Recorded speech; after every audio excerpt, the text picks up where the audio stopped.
British media report 13 Somali men have been convicted of running a sex ring targeting underage girls. Some of the victims were said to be as young as 13 years old. Well, Atika Shubert joins us now from CNN London with more on the story. Atika, what more do you know?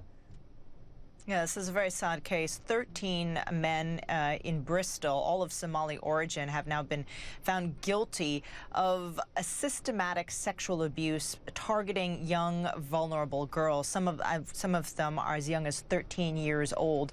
What they did basically was prey upon and groom these very young girls, many of whom were in local care, and then proceeded to abuse them, often passing the girls between them.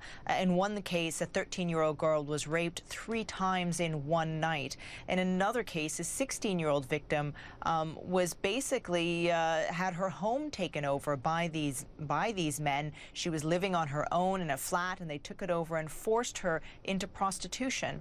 So it's a particularly grim case, but it is much more recent than some of the other cases that we've been seeing recently in the UK, where we've been seeing convictions that for crimes that were committed many years ago. This is a relatively recent crime that has gone through the system.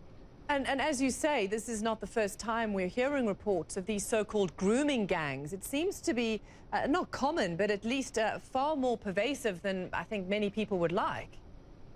Yeah, it's much more widespread than people initially believed. The biggest case we know, of course, is in Rochdale, and there was an intensive investigation there that found out that hundreds of children, most of them young girls, had become victim of these gangs.